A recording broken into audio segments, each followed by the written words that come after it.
Serra do Mel, e depois descobri que ele morava ali na Vila Guanabara e tive de passar algumas vezes ali, e louvo a Deus pela nossa amizade, como também pelo nosso irmão Presbítero Júnior, essa pessoa que nós conhecemos, e irmão em Cristo e amigo. É muito maravilhoso, irmãos. Estamos aqui nessa noite. Eu quero, nesta oportunidade, parabenizar ao irmão Edu pela sua estadia aqui este ano que se passou fazendo a obra de Deus, que Deus lhe tem confiado a estar aqui na direção da Brasília 2. E nós sabemos, irmãos, que a obra de Deus é assim mesmo. Sai dirigente, entra dirigente, mas a obra ela não para. Ela continua. Por quê? Porque é de Deus. Se fosse do homem já tinha parado. Quando Jesus pergunta aos discípulos: que dizem os homens ser o filho do homem? E os discípulos lhe responderam: Senhor, uns dizem que tu és João Batista, outros dizem que tu és um dos profetas. Aí Jesus pergunta aos discípulos: e vocês? O que dizem que eu sou? E Pedro responde: tu és o Cristo, o Filho do Deus vivo. E Jesus disse: bem-aventurado és tu, Simão Barjona, porque tu não revelou a carne e o sangue, mas meu Pai que está no céu. Eu, porém, te digo que tu és Pedro, e sobre esta pedra edificarei a minha igreja. Sobre a afirmação de Pedro, a igreja de Cristo seria fundada. Então esta obra, irmãos, o fundamento desta obra é Cristo. Por isso que ninguém pode derrubar, ninguém pode destruir. A obra de Deus, ela permanece intacta, da mesma forma quando começou, porque o dono desta obra é Jesus.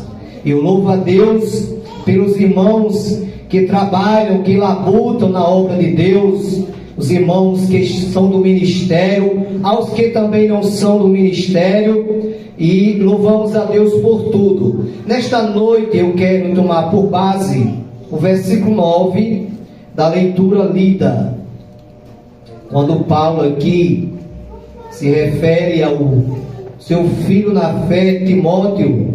Sabemos que Paulo aceitou a Cristo e com pouco tempo Deus já o chamou para a obra, porque tem coisas, irmãos, que Deus quer fazer logo. Aí ele apressa o relógio, ele apressa o tempo, e Deus chamou a Paulo. E o mais interessante, que Paulo começou fazendo a obra aonde ele ia perseguir os irmãos, que foi em Damasco. E ali Deus chamou ele para o ministério. Com pouco tempo Paulo ganha Timóteo, e Timóteo com pouco tempo já passa a ser um obreiro.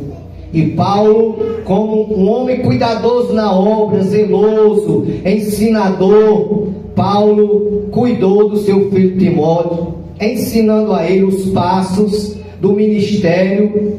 E aqui ele diz no versículo 9, que nos salvou e chamou com a santa vocação, não segundo as nossas obras, mas segundo o seu próprio propósito, e a graça que nos foi dada em Cristo Jesus, antes dos tempos dos séculos.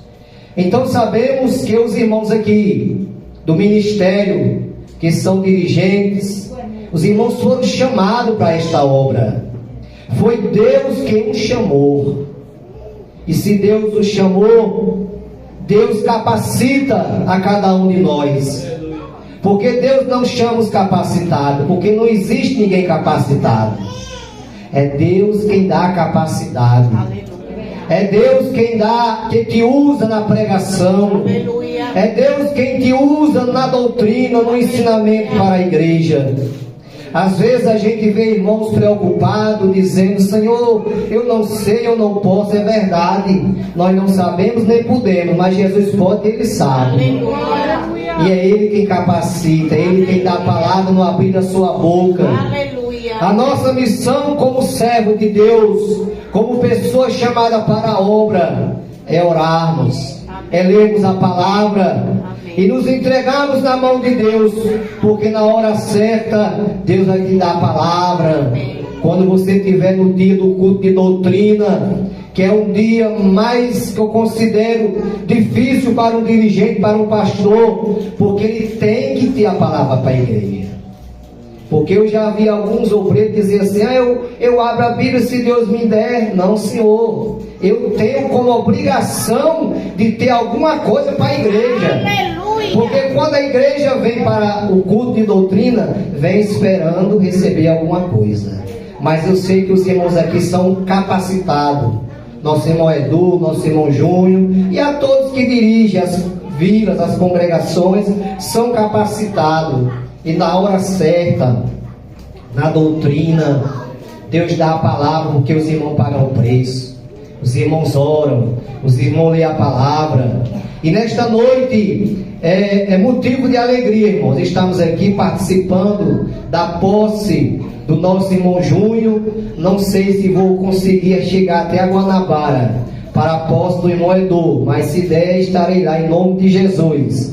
Mas para mim é uma alegria, irmão, participar aqui do trabalho de posse aqui do presbítero Júnior. Então Jesus aqui fala para Timóteo que ele nos salvou e nos chamou pela sua santa vocação.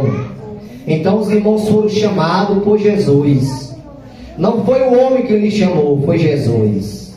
Foi o dono desta obra. E cada um dos irmãos aqui tem uma vocação de Deus na sua vida. Deus o chamou, Deus o vocacionou para fazer a obra, para ganhar almas para o reino de Deus. E eu creio que, como aconteceu no ano de 2023, que a bênção de Deus foi derramada neste lugar, por intermédio da direção do presbítero Edu, Deus vai continuar abençoando na direção do presbítero Júnior. Aleluia, porque esta obra, irmãos, o nosso irmão Júnior, ele vai tomar posse nesta noite, mas ele não vem fazer outra obra. Ele vem fazer a mesma obra que o irmão Edu vinha fazendo, a obra de Deus. Só que existe uma diferença. Qual é? É porque cada dirigente, como cada pastor, ele tem as suas estratégias. Não existe dirigente igual. Por que que não existe dirigente igual? Não existe pastor igual. Por que que não existe? É porque Deus não trabalha com xerox. Deus trabalha com o original. Aleluia! Então Deus usa cada um como Ele quer. Cada um tem uma maneira diferente de Deus usar. Aleluia! Uns ensina com mais tranquilidade, outros ensinam com mais fervor, mas é a maneira que Deus usa cada um. Cada um é um vaso de Deus e Ele usa como quer. Então, Deus vai continuar abençoando a obra aqui na Brasília 2, por intermédio do nosso presbítero irmão Júnior, como tem abençoado na gestão do presbítero Edu, porque a obra é de Deus, a obra é do Senhor Jesus, e Deus é quem usa cada um como Ele quer. Então, que Deus continue abençoando este trabalho. Quero parabenizar de antemão ao presbítero Edu pelo bom trabalho que ele tem feito aqui na Brasília 2 e vai fazer ali na Guanabara, fazer a obra do Senhor ali. E quero também parabenizar de antemão ao presbítero Júnior por estar tomando posse aqui nesta noite para dar continuidade ao trabalho do Senhor aqui neste lugar. Aleluia. E sempre quando tivermos a oportunidade, estaremos aqui, irmão Júnior, porque somos seus servos. Somos servos para servir na obra de Deus. E me disponho, quando o irmão precisar, se eu estiver podendo, se não for algum trabalho oficial no tempo sede, estaremos aqui para servir a obra de Deus. Amém. Aleluia. Também, da mesma forma, o irmão Edu, ali na Guanabara, se ele precisar também, estaremos também de prontidão para servir como servo de Deus, fazendo a obra do Senhor junto, porque esta obra, irmãos, ela é feita por todos. O irmão Edu aqui vai o irmão Júnior vai substituir o irmão Edu, mas vai trabalhar em equipe com a igreja, unida com a igreja, como também o irmão Edu trabalhou no ano de 2023. E a obra vai continuar sendo abençoada. Aleluia. Então que Deus abençoe. Agradeço a oportunidade em nome de Jesus.